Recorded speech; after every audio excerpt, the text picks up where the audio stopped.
Thomas and the Runaway Pumpkins. Autumn was a happy and busy season on the island of Sodor. It was time for the autumn harvest. There were shiny red apples to pick. Farmers were busy bringing in the last sweet corn, and the fields were full of bright orange pumpkins of all shapes and sizes. Thomas the Tank Engine and his friends were being really useful. They took trucks loaded with crops from farms to the docks and to bustling markets all over Sodor. Halloween was just around the corner. But first, there would be something even more special. The annual Pumpkin Festival in Anofa. This year, there was a pumpkin growing contest. Who grew the biggest or roundest or funniest shaped pumpkin? There was a pumpkin carving contest too. There would be yummy pumpkin treats for everyone. Pies, breads, soups, puddings, cookies, and even pumpkin candies.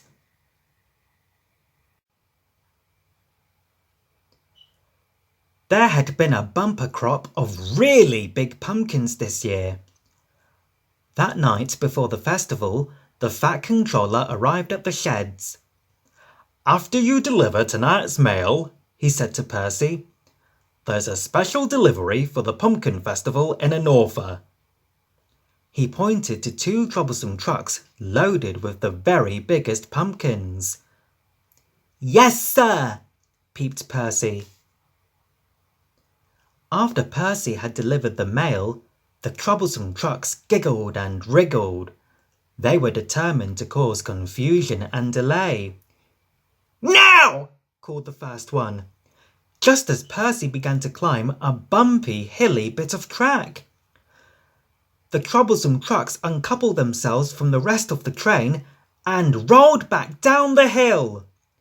Percy steamed on, with no idea that he'd left part of his delivery behind. Giggling with glee, the trucks finally came to a stop on an old siding hidden by some trees. They went happily to sleep. Percy headed to Anofa. He puffed into the station just as the sun began to rise. Sir Topham Hatt and Dowager Hat were there to greet him.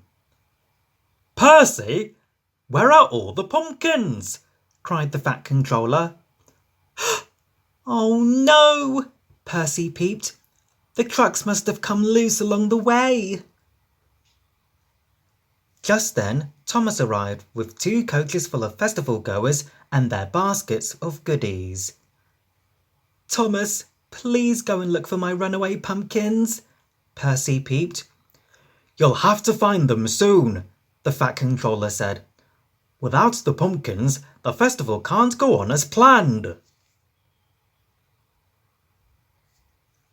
Thomas chuffed off. "I'll try to think like a troublesome truck," he said to himself as he retraced Percy's route to the sheds. He tried to imagine where two trucks loaded with orange pumpkins would hide, and how they could have gotten there without an engine.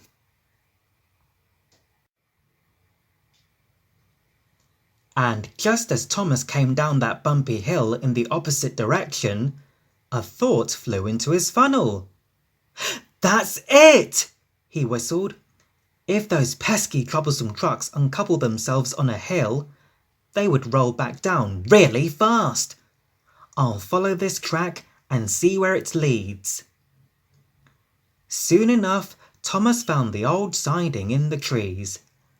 And there were the trucks, still fast asleep. Thomas whistled to wake them. "Time to get up, you two," he peeped. "We're off to Anofa before you can cause any more mischief." Percy was relieved and happy when Thomas returned with the pumpkins. The Fat Controller was pleased that the festival could start right on time. "You saved the day, Thomas," Percy said to his friend. "Thank you for your help." The pumpkin carving contest was the best in years, and the winning design looked just like Thomas. "Thomas has been a really useful engine," the Fat Controller said. The other engines peeped and whistled while everyone clapped. "Thomas is our hero!" the children cheered. "And with that great big pumpkin head, he can be the hero of Halloween too," James said with a smile.